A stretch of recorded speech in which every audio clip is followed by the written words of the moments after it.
El gusto de recibir a Andrés Jale, un querido amigo de Conoagro, para tratar de ver en números concretos, vamos a mostrar placas de cómo va evolucionando o involucionando, depende de lo que vayamos a ver, el negocio en este momento. ¿Cómo te va, Andrés, tanto tiempo? Buen día. Frío. Te va acá con frío. Sí, en todos Una lados. O sea bruta que helada. me llegan videos del sur de Brasil nevado. La verdad que esto nos permite hablar de que la ola polar está afectando, nos imaginamos, a buena parte del territorio argentino, ¿eh? Sí, sí, acá una bruta helada en Entre Ríos. Sí, sí. Así que, pero bueno, Bueno, ¿qué te parece si empezamos a desarrollar? Porque vos sos muy consistente con tus argumentos, mostrando datos puntuales. Decimos siempre, la estadística es irrefutable. Vos tenés datos, los manejás muy bien, lo ponés sobre un cuadro y podés explicar qué es lo que venía pasando y qué es lo que nos está ocurriendo hoy con el negocio de ganados y carnes. ¿Te parece? dale. Yo ahí te mandé una serie de gráficos como Ujú. para ir trabajando sobre ellos. El primero de ellos es la evolución del precio, tanto del ternero como del novillo. Y lo que vemos ahí es la caída que han tenido las dos categorías a partir de marzo a esta fecha. Y tanto el novillo como el ternero han perdido aproximadamente 12 y 13% de valor.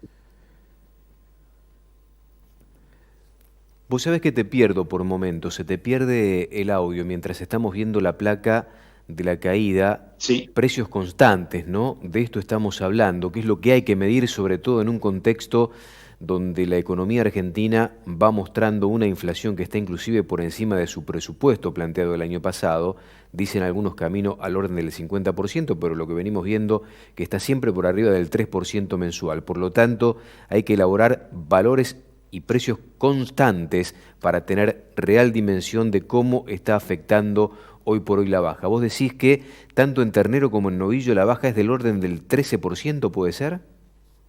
sí, correcto. Todas las placas que yo te voy a mostrar están todas en pesos constantes, para que sean comparables datos de distintos momentos, ¿no? Así que Impecable. ahí tenés la caída y fíjate, los últimos 2 meses, a partir del cierre de las exportaciones, la caída, ¿no? Que es más importante que lo que venía sucediendo antes. Eh, Eso obviamente afecta a todas las categorías. Hay algunas que se ven más afectadas que otras. El caso de la vaca. Claro. Si ahí pasás la otra placa que yo te mandé. Ujú. Ya la ponemos en pantalla para seguir viendo todo este trabajo de Andrés Jale de Econoagro que nos permite de tanto en tanto tener una mirada sobre estas variables. Y ahí está el dato de lo que vos decías, la vaca con respecto al novillo también. Claro, esos son los kilos, la cantidad de pesos menos que se paga una vaca respecto al novillo, ¿no? Ahí lo que estamos viendo es que de 2 pesos menos que venían antes, en ciertas exportaciones, pasamos a 45 pesos menos. Epa. Ese es el mes. Mes por mes los valores y la línea es el promedio anual de cada año, ¿no? La línea azul. Y ahí ves cómo cayó, o sea, si comparamos los últimos 3 años, que más o menos en 30 pesos, cayó a 45 pesos, menos que el novillo. Ese es el primer golpe y que afecta directamente al criador. Qué golpe, ¿no? Qué impacto, ¿no? Porque esto habla de menor capital de trabajo para aquel criador que vendiendo la vaca de descarte, la vaca que ya no era productiva y que le permitiría reinvertir justamente en esas fábricas para renovar su stock y producir mayor y mejor calidad de ternero, ¿no? Sí, sin duda. De hecho, vos pensás que para un modelo tipo de un criador, eh, a partir del ingreso de China, eso significó un 10% más de renta Claro. en sus modelos. El hecho del aumento relativo del precio de la vaca, tanto de conserva como la gorda, ¿no? Sí, sí. Obviamente la manufactura también. Sí, que Así que ven. bueno, ahí tenemos el primer impacto que va directamente al criador. Después, la placa siguiente lo que te muestra es que sí hubo ganadores en esto, no es que todo el mundo perdió. Si bien el precio al consumidor aumentó, y el precio al productor disminuyó, en el medio alguien se queda con la diferencia. Este gráfico lo que te muestra es la diferencia que hay, no es margen esto, Este gráfico lo que te muestra es la diferencia que hay entre el kilo vivo y el promedio de 5 cortes al público. Y fíjate como en los últimos 2 meses esa diferencia se va ampliando. Eso es producto de que, evidentemente, quien vende carne al público, si lo puede vender más caro, lo va a vender, y si el público lo convalida, él se queda con la diferencia. En algún O sea, momento, nuestro sigue querido amigo... Sí. El productor sigue bajando y el intermediario se queda con la diferencia. Sí. Y ahí está clarísimo en el gráfico cómo te muestra cuando los precios son muy altos y el público no convalida esa diferencia, se achica muchísimo el margen del intermediario, ¿no? Sí, en algún momento el amigo Ignacio Iriarte decía la semana pasada que empezaba a haber una recuperación de márgenes de los matarifes, de los abastecedores y de los carniceros, en la medida de lo posible, pero había una recuperación de margen con respecto a la caída o estabilidad del precio concreto de la hacienda que va con destino a faena y de la estabilidad de precios en los mostradores, ¿no? Sí, bueno, ese gráfico te lo muestra clarito cómo han recuperado el margen los intermediarios. Está clarísimo. Ahí está lo que en alguna medida se han beneficiado, entre comillas, también, ¿no? En este último tiempo de cambio de escenario vertical respecto de lo que venía pasando con el sector de ganados y carnes. Y tenemos más información, Andrés, ¿no? Tenemos más información. Después la otra placa que viene es cómo se relaciona el salario en términos de kilos de carne que se puede adquirir con el salario mínimo del móvil. Claro. Ahí ves la caída que va teniendo a lo largo de estos últimos 3 años. Lo que sí vemos, en realidad, es no solamente que hay un aumento en el precio de carne, sino que hay una disminución más importante de la caída del salario, ¿no? Y eso estaría explicando por qué hay menor poder adquisitivo en términos de salario versus kilos de carne. Claro, ¿qué es lo que te... Lo que sí tenemos que tener de inflacionario en los alimentos no es solamente Argentina. A partir de la pandemia es a nivel global. O sea, el gobierno se lo quiere enfocar solamente desde la parte nacional. Esto es a nivel global lo que está pasando. La siguiente placa. Cambiamos de placa, ponemos la nueva en pantalla y ahí estamos viendo la evolución del gasto en carne. Claro, a menos capacidad el consumidor descarta otras cosas, sigue privilegiando, si se quiere, el consumo de alimentos y en esto va la carne vacuna. Por lo tanto, con menos capacidad termina gastando más de lo que gastaba antes de su salario para conseguir el producto, ¿no? Correcto. Ese gráfico lo que te está mostrando es cuánto, en función del precio de la carne, cuánto de su salario se va gastando en kilos de carne. En realidad no en kilos. ¿Cuánto de su salario va destinado en pesos? Claro. ¿Cuántos pesos para la carne? ¿Qué porcentaje de esos pesos? Claro. Claro, o sea, cuanto más salario tiene, más gasta en carne. Y la correlación que hay entre un dato y el otro es del 60% aproximadamente, ¿no? Bueno, ahí me pasaste otro. La evolución del precio del kilo vivo en función de la oferta interna de carne. Bueno, ahí sí tenés una correlación, digamos, del 17% de baja, pero es mayor que la que existe en kilos al público, precio al público y oferta. Esto lo que está relacionando es la oferta, cómo varía el precio en función de la oferta que llega al público, ¿no? Entonces, a mayor oferta, obviamente hay menor precio. Pero la correlación es baja, porque esta serie está tomando 2017 ahora. Entonces, lo que... Yo, Silvio, estoy teniendo voces que me están entrando... Silvio, ¿me escuchás?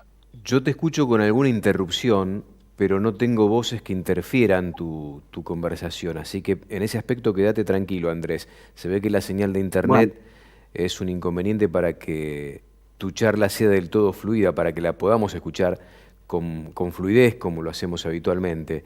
Pero bueno, son las vicisitudes que nos plantea este momento con la tecnología que tenemos y disponemos, ¿no?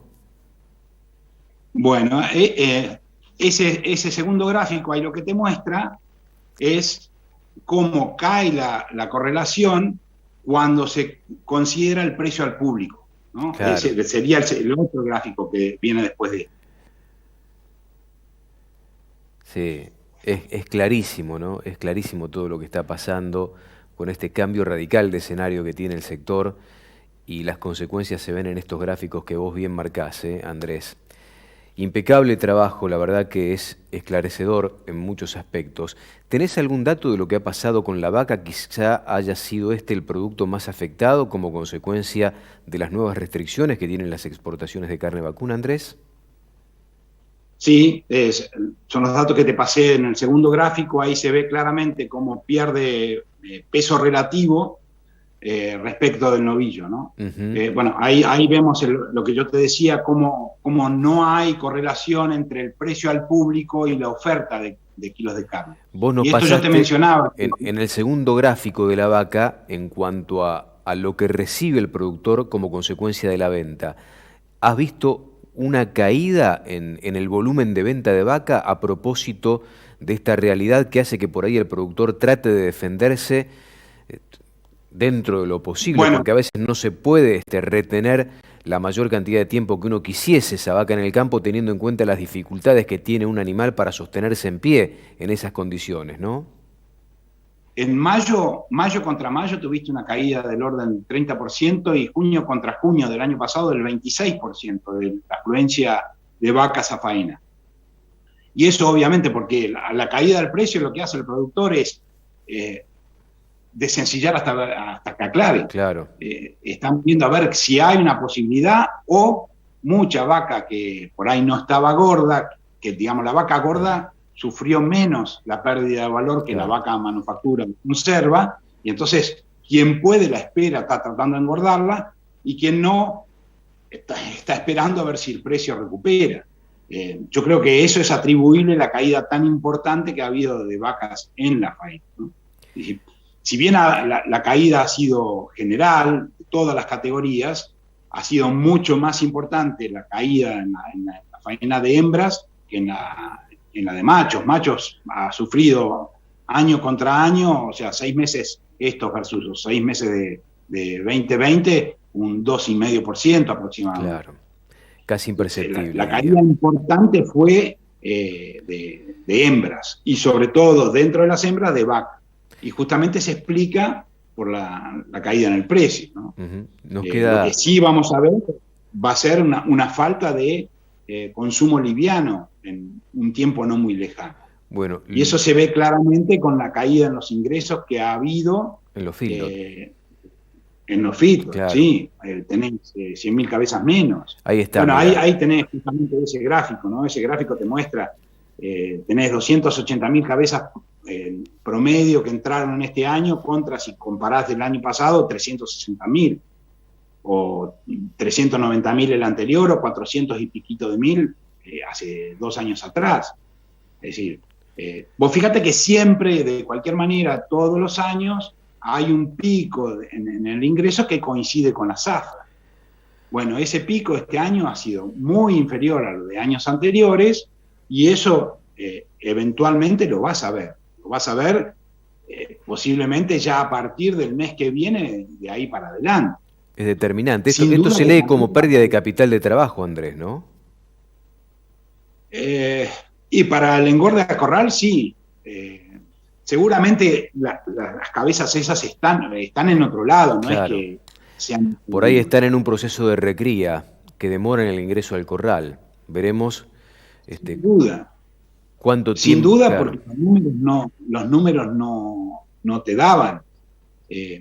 Digamos, hay algo que te correlaciona de manera, lo que mejor te correlaciona con el ingreso al corral es el valor del kilo producido, que es esa placa que vos estás mostrando ahí, Ujú. menos el costo del alimento. O sea, y ahí incluye el precio de venta, el precio de compra y el costo del alimento. Claro. Esas son las tres patas que te determinan cuánta hacienda va a entrar a los corrales, ¿no? Obviamente más las expectativas, pero fíjate que sumando esas tres, la correlación de esa es del orden del 35%. Nada más. Claro. Ese segundo gráfico ahí que vos tenés, ese... Con respecto al precio no del alcanza. maíz. Con respecto al precio del maíz. Bueno, fíjate que ahí tenés solamente el 17% de correlación. O sea que el precio del maíz por sí solo explica poco los ingresos al corral. Tenés que tomar precio de compra, de venta y el maíz. Esas tres variables son las que más te explican, junto con las expectativas. Porque el precio del maíz, vos generalmente una vez que ya decidiste meterlo dentro de tu modelo y decidiste engordar, que mañana o pasado el maíz valga más o menos, no va a cambiar tu decisión, porque vos la decisión ya la tomaste. El maíz ya lo guardaste, si hiciste silo ya lo guardaste, no vas a poder venderlo. Es decir, el precio del maíz, sí, grano seco, es una cosa que vos lo podés comercializar, pero si vos tenés grano húmedo, silo, lo que fuera, una vez que vos tomaste la decisión, ya después no importa el valor del maíz. Por eso lo que te dicen los grandes profesionales del engorde es que lo que termina definiendo con mayor peso la ecuación del negocio es la variable compra-venta. Correcto, y te diría más, el precio de venta más que el de compra, porque obviamente como son más los kilos que vendés que los que comprás, tu variable de ajuste siempre es el precio de venta. Además, digamos que siempre en la compra te podés defender más que en la venta, porque tomás decisiones en la compra que en la venta generalmente no podés hacer. Correcto, perfectamente así está explicado. Y bueno, y esa falta de animales livianos, consecuencia del ingreso a corrales, del menor ingreso a corrales, la vas a empezar a ver a lo largo de estos meses que vienen por delante, ¿no? Entonces, vos decís, cuando vos pensás todas estas medidas que han tomado para bajar el precio de la carne, no lo han logrado, sí han logrado que baje el precio del kilo vivo, pero no el precio al consumidor, porque hay alguien en el medio que se está quedando con ese margen. El productor ha retraído un poco la oferta, como consecuencia de que hay menores precios, los precios son menos atractivos, en espera de mejores valores. Entonces, lo que tenés es un mix que no le sirve a nadie, no le sirve prácticamente a nadie, digamos, ¿no? Es decir, la medida esta ha sido un espanto, malísima, y una vez que vos perdiste la credibilidad, ¿cómo la recuperas? ¿Cómo va a explicar el gobierno que el plan ganadero va a funcionar? ¿O te tira este tema de dar plata otra vez a los engordes a corrales cuando ya vimos todo lo que pasó y cómo se destinaban esos fondos que iban a corrales en la época de Moreno, con la ONCA, etcétera, etcétera? Y otra vez vienen con la misma cantinela. O sea, estos muchachos no aprenden nunca, no aprenden. Pisan la misma piedra otra vez y se tropiezan siempre con la misma piedra. Y los que terminamos pagando el plato de todo este asunto somos nosotros los productores. Entonces, yo digo, es una medida muy mal pensada y que yo no le veo, por más que abran las exportaciones, ¿quién les va a creer? Un placer como siempre, Andrés, ¿eh? Te mando un fuerte abrazo, gracias por compartir este momento y todo este trabajo. Silvio, un abrazo grande. El ingeniero Andrés Jale de Conoagro explicando lo que ha ocurrido, lo que viene pasando y lo que puede llegar a suceder ahora en el corto y en el mediano plazo. Después de la pausa seguimos con ustedes y con amigos compartiendo la mañana de Mercado Visión.